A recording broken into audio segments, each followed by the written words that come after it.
Yes, yes. Yeah, I think, it's true. Yeah, there is a real because of the way America is, and such a deeply capitalistic country that's committed to capitalism. It requires all of you, all the time, 24/7. It seems to be, well, 24/7 if you let it, right? If you let the machine run you, you can keep going in this rat race. And I think so. There's a sense in which, during the pandemic, well, a lot of people, millions lost their jobs, right? They had to work from home, and still are working from home, still unemployed, all types of, different types of suffering that are occurring. But even now, as some people have maybe regained their jobs, or some are starting to transition to the office, or maybe some are still staying at home. I think there's a temptation to still, to think of yourself as less, because you're not, well, there's still a temptation to tie or bind our identity to productivity. But that's something that we have got to continually cast before the Lord, right? Yes. Continually cast it before the Lord, because we are valuable, because we belong to God, because we're created by God, and that because God has made us in His image, we are valuable, because He's put that sense of divinity within us. We are valuable because we're human beings, who are able to reflect God's image. We are valuable. We are worth something. We belong. I said this the other day, but we belong to each other. We are in a social contract together. So it matters. What happens to you actually matters. It impacts me. The ways that, we discard people just so easily without giving a second thought. It's just like, oh my goodness, it just speaks to the dehumanization and the ways that our systems and our productivity actually, if we're not careful, seeks to dehumanize us. And it's something that I think we always have to keep our humanity before us, and reminding ourselves of our intrinsic dignity and worth. And I think it's worth reminding ourselves of that on a daily basis, to be honest, so that we don't get too caught up in this rat race, and our, and that our worth is is just not as connected to that when we have a real strong sense of who we are, apart from what we do. And that is even in ministry. Yes. Well, hello and welcome everyone to the Well After Hours. I'm your host, Beverly Allen, and I'm so happy to be with you again, but I'm really excited today because not only is this the day the Lord has made, but this is the day for my special returning guest today, in the person of Ekemini Uwan, who is a public theologian and author and so many other great things, and an exciting time. But she is also the co-host of Truth's Table podcast, along with two other phenomenal young women, Dr. Christina Edmondson and Michelle Higgins. And this is such an exciting time. And I have to welcome Ekemini Uwan. Ekemini, thank you for coming back to the Well. Thank you for having me back. Thank you so much. I am so excited for you all. I mean, you all have been doing such phenomenal things at Truth's Table. And I'm going to tell you, there's a table you want to sit at. It is at Truth's Table, because these women are just, as the young people say, off the chain. For a Christian lens. I just love what you all are doing. But you know what? I have to get this geared up. I have to congratulate you along with my viewing audience, Truth's Table. I have to tell you, viewers and audiences, that Truth's Table has been selected as the Black Podcasting Awards choice for 2021 for religion and spirituality podcast. Oh my goodness, what an honor. You all deserve it. That is so wonderful. Thank you. I mean, I know that there were probably other, and I said I had to pull this together because I wanted to everything was kind of going down under the sun with a little back. What is that? I had to give you my audience is That's so funny. Thank you so much. Thank you. For Truth's Table, you all deserve that honor, and I'm just excited. And as if that wasn't even exciting enough, then on top of it, they are coming out with their new book, Truth Table, Black Women's Musings on Our first, yeah. Life, Love, and Liberation. And this is, you can see the beautiful cover in the back. I had this. Yours is flipped around. Yours is flipped upside down, but there you go. Yeah. You printed it out. Beautiful. Isn't gorgeous? I just love it. I love it in the background there. And I'm telling you, I can't wait. It's going to be released April the 12th, right? It's supposed to be. Well, it got pushed back due to supply chain issues. So it's pushed back to April 26th. So let's hope that it'll come out then and that there won't be any more delays. But yes, it is coming out. That is exciting. And we're going to put all the information, because what you can do is while you're waiting for it to come out, you can pre-order it. Important. Yes. And we're going to provide all the information so that you can do that and have your copy. So when the conversation begins, it's going to be so awesome. But you know what? We're going to get into the conversation and questions, but I just want to tell everyone a little bit about Ekemini. If you haven't been privileged or to see Truth Table podcast, you have to go see it. It's on Instagram, it's on Spotify, it's everywhere. Just Google it. But I'm going to give you all the other links within at the end of the show. But Ekemini is a public theologian. She's also a contributing writer for Hallmark Mahogany and the inaugural theologian in residence for the Black Christian Experience Resource Center. She has appeared on MSNBC and NPR. Her writings have been published in The Atlantic and The Washington Post, and her insights have been quoted by CNN and The New York Times and The New Yorker. I tell you, you all are some bad sisters, as they say. Thank you. And it's just good to see God using, your gifts and talents and all those things he has predestined for you to do for such a time as this. I mean, that's another reason why I'm so excited for you all too, is because even in the midst of what's going on, throughout the world, it's good to have some good news and something exciting, that the Lord is doing that we can point people to look to. Absolutely. Absolutely. Especially in such a time like this. It's been a hard time, and so I think we need all the resources we can get. And all the hope that we can get. And so we're trying to put something out there that we believe will be useful, to our sisters at the table and edifying to the church is our hope. You were with us in 2021 in June. Yes. That's when we had you on the show, and it was in the midst of so many things that was going on, all the racial tension. Yeah. The talk of, how we had to begin to kind of decolonize our theologies because of so many things that had been left out that we weren't necessarily aware of, or on top of that is now being made so well known, which is really uplifting for our community, for the Black and Brown communities, which is wonderful. And I opened the show with a little clip of when you were, here the last time. You said something so encouraging, and it was a quote I had asked you about, and I said, you had said, truth, I shared it. Yeah, it is critical to keep in mind that our identity is not in our productivity, but is tied to our intrinsic worth and inherent dignity as human beings. Mm-hmm. And what made that so powerful too is because everybody was going through so much. There was losses of jobs, and people were feeling very low status changes for many people. And it was so true that sometimes we don't see ourselves as who we are, as just human beings, Absolutely. As you say, with the image of God within us. And it was a great time for you to, point that out. And I wanted the viewers to see that, because that's just a little sample of what they talk about, all the things on Truth's Table. Yes, thank you. Thank you so much. I'm glad to be back. Yeah, but you know what? I wanted to ask you, this is you're going into your sixth season. Season 6 has started. It started on March 5th. Mm-hmm. We're rocking and rolling. That is amazing. And what are the number of episodes that we're up to so far?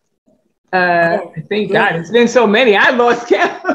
Oh, goodness. I don't even, off the top of my head, let's see, for about 5 seasons. We're definitely well over 100. We might be over one. Let me just say 120. Yeah.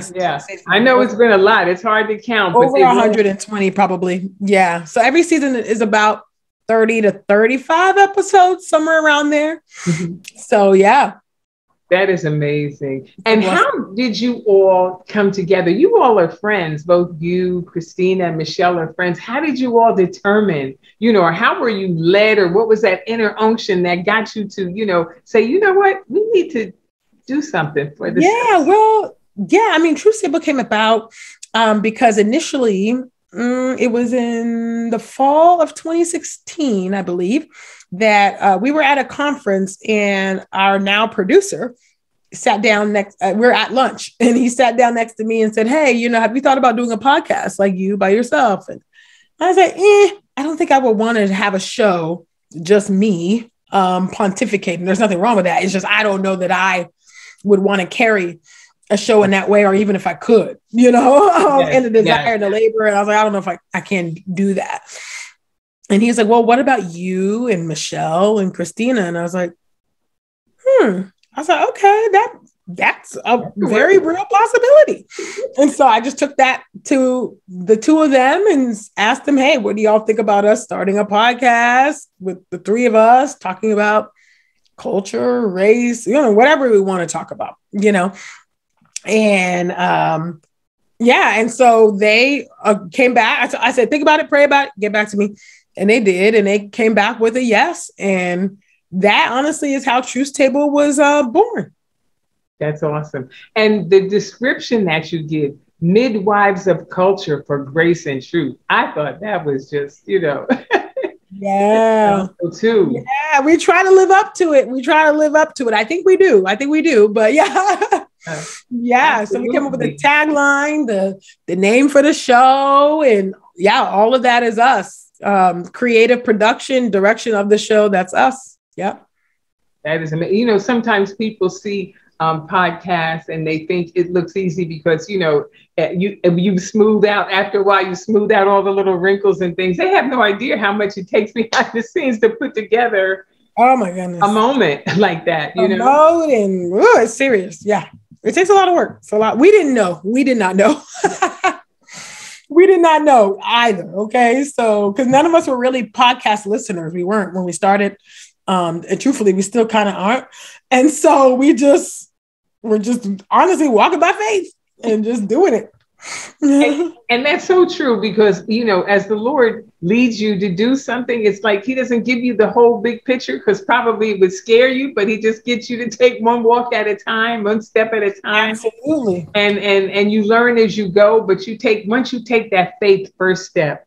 That's right. Look how many 100 and some odd episodes ago, who would have thought like now that you would have been, winning this wonderful award, and now writing a book. And that was kind of like to my point of asking how you all came together, because now that you have had so many conversations and you all don't shy away from, talking about things that are really meaningful and relevant, and you're so transparent, about all of the conversations and bringing in your guests. How, and it's been such a blessing to so many people. How did that get shaped? Did the episodes help shape your book that's coming out now? Yeah, that's a good question. So, a lot for years, people have been asking us for resources. What are y'all reading? Or for us to dive deeper into the topics that we talk about on the show. And so we were approached to do a book by several publishing houses, actually. And so, and so we were like, okay, well, if we do a book, I guess we would do it based off of, the things that we're passionate about, maybe some things that we talked about on the show, and maybe things that we haven't yet, addressed on the show. And so that's what we do. That's what we did in this book. So some topics we haven't talked about at all. Like for instance, divorce, or even forgiveness. I don't know that we've actually, we talk about it, repentance and things like that, but we haven't had like a whole episode about that.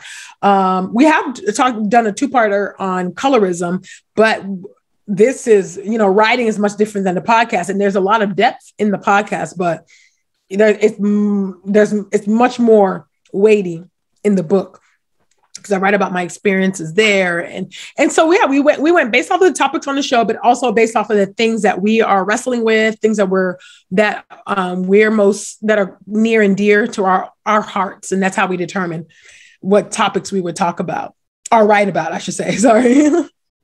Wow. And, having said that, like you said, this is a podcast that is built by Black women for Black women. So many times when we embrace something that seems to be geared just towards, us or women of color, people get offended. And it's not that we're excluding anyone, from the experience. I mean, as women, yes, we do experience many things, but there's just things Absolutely. That Black women experience that no one else does in the way that we do it, Yes. And have you had any other comments or questions about like people pointing towards, well, why is it just for, no, you mean from any other cultures? I mean, for the book or for the show, or from the show, because I know that what the show states kind of, culminates in the book as well. Yeah, absolutely. Yeah. For the show, here and there, probably initially when we started, not so much anymore. I think people know what time it is. I mean, we do lead out saying this table is built by Black women and for Black women. So welcome to the table, sisters. So we're very clear about our audience. And so initially, I'd say when we launched, we've been out for 5 years now.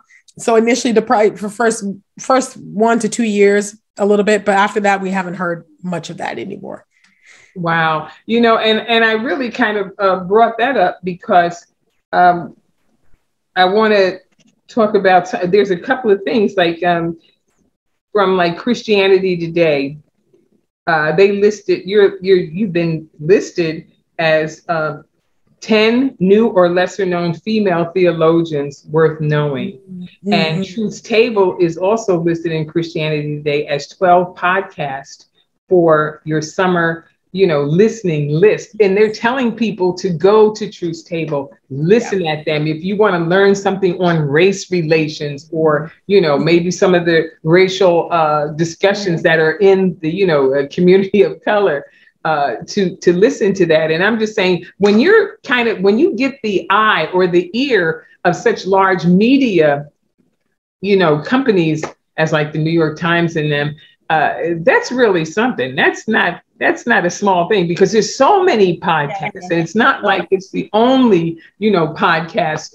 with, African-American women or Black women, even globally. So when you capture their attention, it kind of speaks volumes that you're saying many things of interest. So it would only transfer that in this book coming out, the 3 L's, life, love, and liberation, every conversation a woman could have would fit under those 3 topics. Anything you could talk about would fit under one of those 3 topics.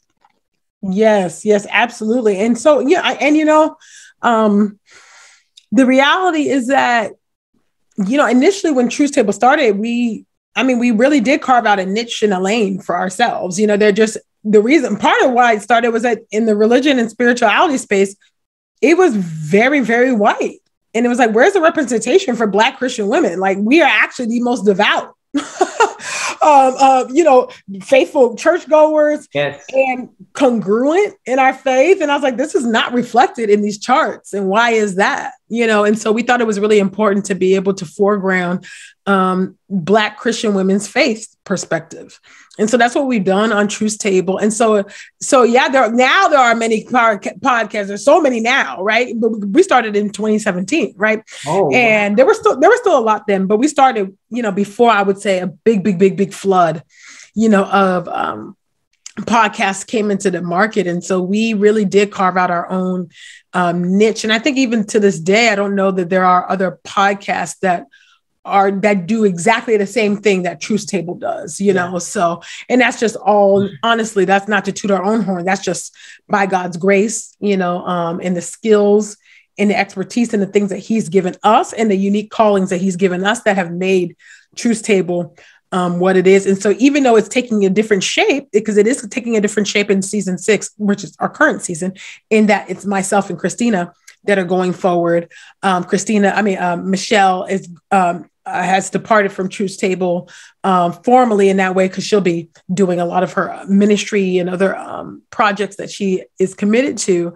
So the book is the culmination of our work as a trio, but myself and Christina are going to be moving forward as a duo in season 6. And so I do think that there's something, special or unique, synergistic that I think the Lord has, brought together. And I think we'll maintain as the two of us go forward. Mm-hmm. And it has been maintaining, should I say, because we are in season 6, Yes. And you also have discipleship classes that are associated with you. It's just doing wonderful things. Yeah.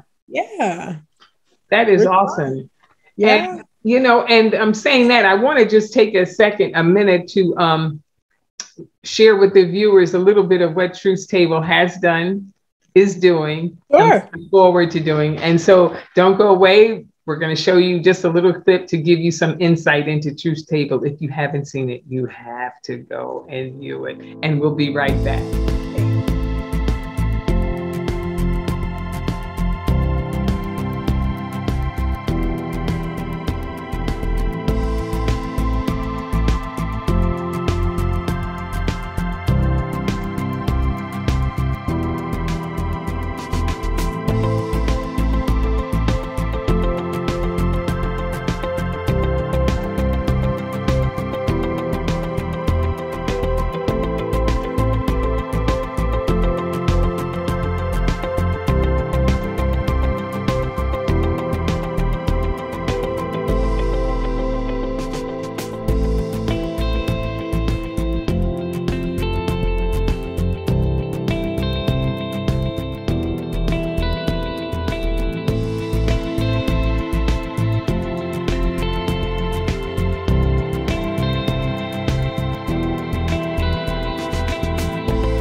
Well, I'm sure you enjoyed that clip that gave you more insight into all that they're doing and the release of the book coming out soon. And so don't forget to please go and pre-order your book, because all the information is there. And that's very helpful. It's really a good thing, in a sense, to pre-order the books. Doesn't that work for the book that well? You could explain that to the viewers, why it's so absolutely. Yeah, thank you so much, Beverly, for that. It is actually really important to pre-order the book. It actually has very, very serious impact on how well the book will do. It does a couple of things. It does signal to the power brokers and institutions within the publishing world that the thoughts, the viewpoints, and the writing of Black women is important. And it lets them know we want more of this. And so when they see those pre-orders flood in and flood in and flood in, then they know, like, whoa, this is a hot ticket item. we got to get our hands on, you know, we need to make sure that we're publishing more of these types of books and acquiring more of these books from Black women. So that's really important. And then it just also helps with our sales in that first week. So that helps to shoot us up on those bestseller lists on New York Times and US Today and all USA Today, sorry, all these other bestseller lists. It's very, very helpful. And so in addition to pre-ordering, if you've, you know, read it or you see it, after you read it, making sure to put a good review. It doesn't even have to be very long. It could just be like, this book really changed my life, or this book really blessed me. That could be the review, you know? So it's a big deal. It really does help. And if you can pre-order it from truthstable.com/book, or you can order it from bookshop.org, which helps to support Black independent owned bookstores, or you can order it big box retailers, Walmart, Target, and Amazon, all, you know, anywhere books are sold pretty much. So yeah, but pre-ordering is huge. So please pre-order the book. Yes. And you know, there's so much to be said about us all coming together and supporting our sisters in that area, because you know, when you're blessed, we're all blessed. When you open the door for you open the door for others as well. That's true. You know, absolutely. Absolutely. Yeah. And so by, you know, Truth Table, you know, having phenomenal success, it will help someone else, because like you said, it directs people to look and to say, wow, there is really a market for that. Yes. Get their foot in the door. Yeah. That's right. You're right. So that is so helpful. So the other thing I wanted to talk to you about is, now I think if I understood right, the chapters in the book were laid out. Each of you took certain chapters to write about. How was that process? Yeah, so we have 12 chapters in the book. There's 3 of us, you know, and we did 4 chapters each. And so we did not assign chapters. It was just like, okay, what are the 4, you know, in our book proposal, it was like, okay, what are the 4 topics that y'all want to write about? So there was no like set, like, okay, these are the topics and y'all got to choose. It wasn't like that. It was just, you have 4 chapters you need to write. What do you want to write about? Wow. And so that's different. And that's what we ended up doing. So we selected our topics based off of the things that we're wrestling with, that we figured would resonate with Black women. And that's how we decided to do it. And so now the process of writing is that, you know, we wrote on our own, of course, but the editing process is interesting. We were on a Zoom call. And so with our editor, and we were literally reading our chapters aloud, and we would be like, stop. Can you say that again? That reads a little awkwardly. Maybe if we move this or put a comma here, or, you know, like in real time, or, I wouldn't say that, you know, like, do you mind deleting that? You know, or what about if you rephrase it, or, you know, so that's, yeah. Wow.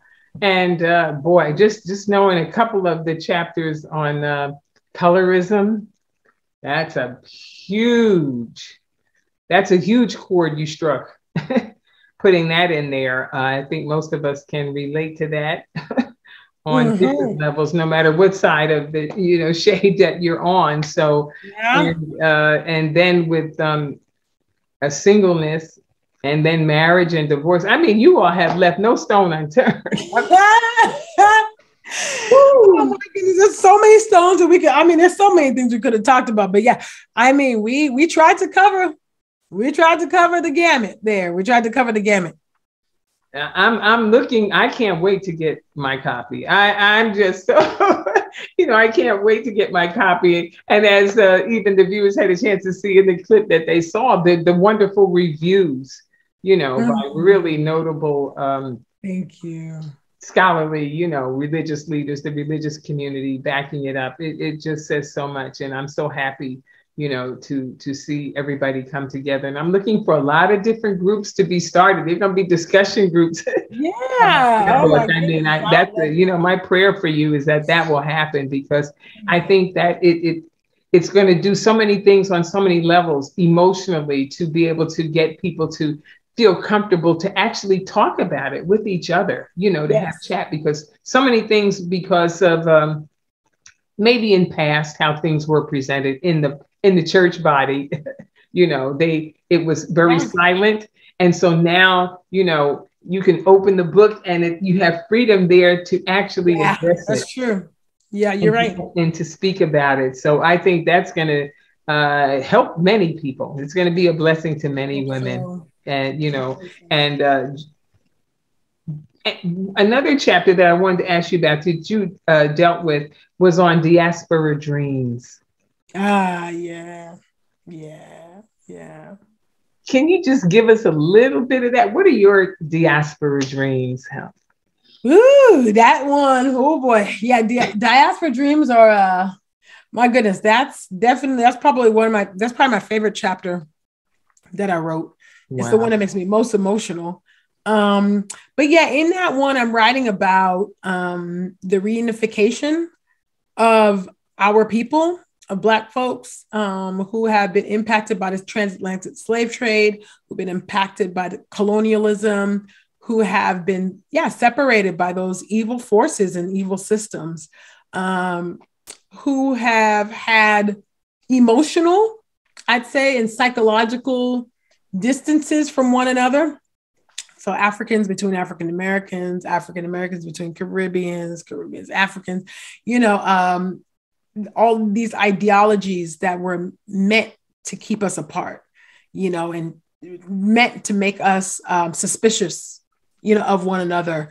So I'm writing really in a way that foretells what awaits us and our reunification together. So a big Pan-African reunion that awaits us in glory, you know? And so, you know how we're always in search of a Black utopia and, I just wish, you know, like we didn't have to deal with all of the racism and all the white supremacy and all of the killings and all, you know, the police shootings and things like that. And we're like, where can we go to? You know, I think that's a question that we're always asking. Where can we go to? Where can we run to? You know what I mean? Because even in Africa, you have to still deal with the wages of colonialism and slavery, right? So even there, you can't really find, the utopia does not quite exist, you know? And so, yeah, that's kind of the backdrop in the landscape of that book. I mean, I'm sorry, of that chapter, is that yearning for that Black utopia and what that will look like. And that for us as believers is glory, you know, together with God and with each other. And so, yeah, I think, that is so powerful, you know, and I think it's not only going to be informative, it's going to be kind of educational, you know, it's going to just make us think even more about that, because nobody even thinks about hardly dreaming anymore because you're so in the now trying to make it, trying to survive, you know. Absolutely. That even having conversations to steer your mind in that direction gives you hope, you know. It brings you a deeper hope, you know, that you can have right here in this present world, you know what I mean, to look forward to. And so, and especially like for believers, it's all done through, you know, the Christian lens, whether it's Truth Table or, you know, the book. And it's to me, it's just outstanding. So merit worthy that you all have done that. And so as you moving forward, now that this is done, you know, people are going to be like, you know, once you open the door, it's like more. I think now that you have finished this, I think you will have to think of another volume. Oh boy. We actually do have some ideas actually on what we might want to do next, but let's get through this one. My goodness. It's a lot of work to launch a book into the world. You know, our friends have told us, but they didn't really tell us all the nitty gritty. I was like, my goodness, y'all didn't tell me, you know, but yeah, we do have, me, myself and Christina have been kicking around some ideas, but like, oh, okay. We think we have an idea on how we want that to, what we would want that to look like. But yeah, one day at a time, you know? Yes, I know. And you know, whether it's individually or collectively, we see you on this platform, but you're doing so many other things as well. You know, going out, you know, you are, besides being an author and a co-host, you know, you're a preacher, you speak, you preach, there's so many things you get involved in, that people are requesting for you besides writing articles for, other media places. So that in itself too is like, there's just so much. You wonder, how do you do it all? How do you juggle? What does organization look like in your life to be able to accomplish all these things, Oh boy. Well, I get up very early in the morning, that's for sure. And I do my workout and then I pray. I don't, it's just every day I just try to make sure I'm taking care of the priorities, making sure that I'm checking with the production team, making sure contracts and things are signed for ads, like what are the priorities, making sure I've got an episode recorded for the audio Bible, the Get in the Word with Truth's Table, where we read the word every day in a year. And so like when I'm done with this, I actually have to record one day's reading, so I was like, oh, I got to do that. And so it's like trying to prioritize, like, okay, what are the deadlines? What are the hard deadlines? What are the things that can wait a little bit? And so every day, honestly, it's just like, every day is so different, and when you work for yourself, you have to really be, I would say you have to have an entrepreneurial spirit, meaning you have to be able to be a self-starter, but you also have to be pretty disciplined with your time. And you have to, be pretty, pretty cognizant of like, okay, what's a waste of my time? What can I delegate? What do I need to keep on my plate? And so every day it's a prayer for wisdom and discernment, Lord, to help me to prioritize the right things. Because sometimes you miss it. Yeah, that's so true. You're bogged down with email all day. Email is important. But sometimes it's just like, oh boy, let me take a break from that. Let me go do some recording. Let me take a break from that. Let me go do some writing. Like it's a never-ending battle sometimes. Juggling act. But you know what? That's why, you're winning awards, and that's why, because it does take work. It's not an easy job. And I'm glad you expressed that, because, many people are trying to get into things. And as you even said, oh, they didn't tell me it was going to be like this. I know. Nobody write a book. But I'm like, they didn't, I promise they didn't really tell us about this part. I was like, my goodness, this is a lot of work. But it's like the Lord puts things in your heart, and he doesn't show you the whole big picture. He just like, come walk with me through this. I'm gonna walk with you through it. And you just have to go. And you never know, you don't see what's going to happen. You're just in obedience. And from obedience, look what the Lord brings forward. Oh yeah. Obedience. So important. I know people don't like to preach on that no more, but it's important. It really does matter. And so, and we want to glorify God. If we love God, then we should want to glorify God. And you don't know how he's going to use it. You know what I mean? There's a reason why he has you do these things, while it's nice and you get accolades, but there's somebody's hand that this book has to get in the hands of. Yes. There's somebody that has to be reached. And sometimes it's not always on the podcast, it's through a book. And I even said that I ordered an extra book because I want to give one to someone. So, to be able to gift somebody, a book like this. Oh, thank you. Is awesome as well, too. So, because I truly believe that it's going to be a blessing. And so, for anybody else who's just getting into this, starting up, is there anything you would like to tell them? You mean with writing or listen, you're doing it all. Anything you want to hit on is fine. I mean, with writing the book, with doing the podcast, because as you said, now there's so many podcasts, and the wonderful thing about it, I guess you can go throughout the world, and there's so many people who can see it. But if for anybody who's feeling like maybe the Lord is directing them to do something, even though it may not be in the way that you're doing it, but they feel like there's a call to do something. Yeah. My advice, honestly, is to pray and seek the Lord and ask God what it is that God has called you to do. What are the things that you're passionate about? What are the causes and things that you, that are near and dear to your heart? What are the things that keep you up at night? And then ask people to confirm your gifts and your callings, and then I think that's a step in the right direction, because that gets you closer to what God has called you to, what you have a burden for, what God placed it there for a reason. And then when you know what that is, then you know how, then I believe the Lord begins to reveal how that purpose is supposed to be made manifest. You see, so for me, my passions were around justice, Black women, Black people, period. So, right. So anti-Black racism, things like that. But and then God had called me into a public calling. That is not what I planned. That was not what I desired. Now that's just not me, meaning that's not something I would go and self-select. I just wouldn't have chosen that at all. I would have gotten a regular 9-to-5 and taught women the Bible at my church and keep it moving. That's what I did before seminary. That's what I wanted to do after. And that's not what the Lord had for me, you know? So you got to keep an open hand with the Lord and walk in obedience. I know it can be very hard sometimes, and it can be very scary. It's very, very scary sometimes. But yeah, my admonition or encouragement would be, you know, to seek out your purpose. And then I think then the Lord will begin to reveal how your purpose is supposed to be made manifest. For me, it was because I'm public. It worked out through writing. It worked out through speaking, podcasting, writing a book, and things like that.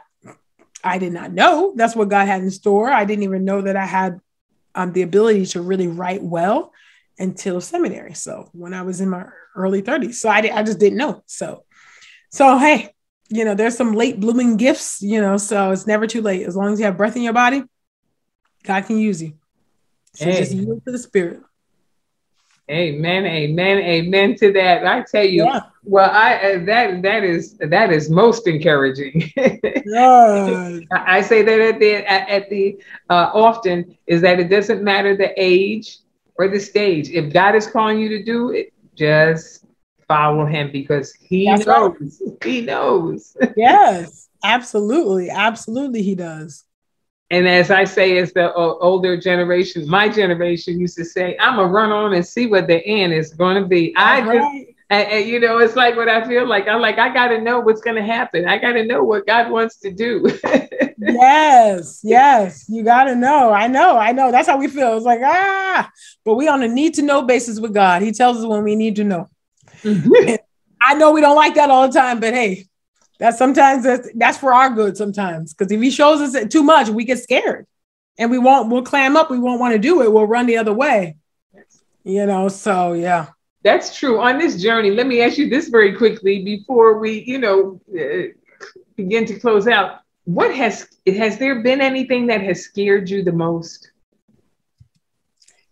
About the book or being on? Just whatever the Lord has, whatever in any area that the Lord has called you to go into, then when he's used you at any particular time that was scary.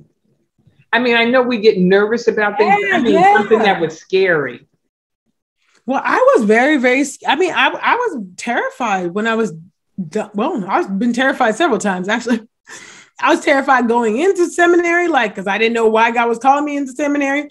I was terrified coming out of seminary because I was like, God, what do you want me to do with this degree? What am I supposed to do? And when there wasn't a clear path, that was terrifying. I really had to walk by faith and really, really take to heart that man does not live on bread alone, but by every word that proceeds from the mouth of the Lord. It's been really lean years, to be quite honest. And so yeah, it was scary. It was scary just walking out there and just be like, okay, God, is this what I'm going to do? Just speak and write and do these things that don't pay a lot of money. Am I going to do that for all of these years? What, do you have some other plan? Do you got a healthcare plan? What we doing? And so that was very scary, very, very scary. Now I think I've just acclimated, to it, and still trusting the Lord and looking to God and still praying and open to opportunities, that the Lord is bringing. But yeah, that was very scary. That was very scary. Just stepping out on faith, not knowing wait, what's going to happen? Because I had applied to jobs, back in the career that I had prior to this. I had applied for to go back into corporate type of sales, and I was getting no bites. I had strong numbers. I had strong resume. I had everything, but there were no bites. I could not get a job. And I'm like, what is going on? Back in 2016, because I remember being in preparation to graduate, because I started seminary in 2012 and no bites. And I was like, what's going on, Lord? What are we going to do? So yeah, that was definitely scary. That was scary, but the Lord has been faithful and has provided, and yeah, he's been faithful to me for sure. Wow. And you know what, that takes faith. And especially this period that we went through, COVID and all, and pivoting, right? And changing, and my ministry has pivoted significantly. I don't talk about the things I used to talk about anymore. I'm like, okay, well, I've already said what I need to say. So I don't really do anti-racism like that anymore. I mean, obviously it's a lifestyle, it's a philosophy and a belief. That's definitely, but, and because of the gospel, definitely, but yeah, that's not necessarily what I do anymore now, so it's walking by faith and not by sight. It is not for the faint of heart. I'm telling you, following God is not for the faint of heart. But the reward is so much bigger. Oh my goodness, and you know what? That's why I say people look at sometimes and they say, oh, they see you on this platform, and when you're before, maybe larger numbers of people, and they don't understand that it didn't start out that way. Nope, not at all. Not at all. Not even a little bit. Not even close. Mm-hmm. Mm-hmm. So, I mean, there's just so much to that talk about walking by faith. When the Lord says, count up the cost before count up the cost first, Yeah. But he'll pay you back real good. Mm-hmm. Absolutely. He will definitely pay you back real good. And so thank you so much for just sharing that, for sharing today. It's just been, as always, bringing you here has always been refreshing. Coming to the well, we get refreshed, we get uplifted just hearing you. So I thank you for your time, for being here. I don't know if there's any other closing remarks that you'd like to give. Okay, well, thank you so much, Sis Beverly, for having me. It's been a pleasure to be here, to be back, and to talk about our book, Truth Table, Black Women's Musings on Life, Love, and Liberation. You can buy it wherever books are sold. Please do pre-order it. Spread the word to your friends, to your sisters, to your brothers. Brothers need to hear the words of Black women. They need to read the words of Black women too, right? So, and then I'd also encourage you all to get in the word with Truth Table. I invite you to listen. Where else can you go on the internet anyway, to listen to the Bible read by Black women? I'll wait, because I don't think you're gonna have a response for that. So even in some churches, you won't hear Black women reading the word. So get in the word with Truth Table, daily audio Bible podcast read by myself and my ministry partner, Dr. Christina Edmondson. We are reading through the Bible in a year. And so we are on maybe day 100 or close to that, but your day one starts when you hit play. So you can binge listen.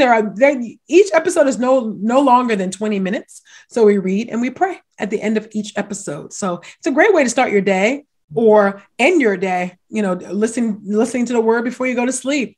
A lot of people like to listen with their children and family. And so you can listen wherever you like to listen to your podcasts. And then, I just want to say thank you. You can also follow me on Instagram at Sistah Theology, on Twitter at Sistah_theology, and Facebook at Sistah Theology as well. So thank you so much. And of course, my website is systematictheology.com, SISTAMATICTHEOLOGY.com. If you wanted to book me or read my writings or watch some of my interviews or just browse around. And you could also pre-order the book on my website too. So yeah, thank you. Well, that's wonderful. Well, thank the Lord. I appreciate this, appreciate your time being here. And I hope to see you again at the next project, whatever is going on. I hope to catch you. Maybe you'll be at Courageous Conversations this year. Are you going to be there? Yeah, I think I haven't gotten any info on it yet, but I would imagine that I would be there, God willing. So let's see what the Lord will do. Yes, yes, yes. Well, thank you so much, Ekemini, and I wish you Godspeed and all the blessings and added strength, bodily and spiritually, you know, as you continue to follow the Lord's glory cloud in your life. And viewers, thank you so much for being with us on the Well After Hours. As I told you, listen, every week we have a wonderful conversation with an amazing guest. And today has just been amazing. And thank you. And don't forget, I'm going to keep reminding you and sharing Truth Table's book on Black women's musings of life. Come on now, love and liberation. So listen, we'll look for you until then next week at the Well. God bless you and stay well.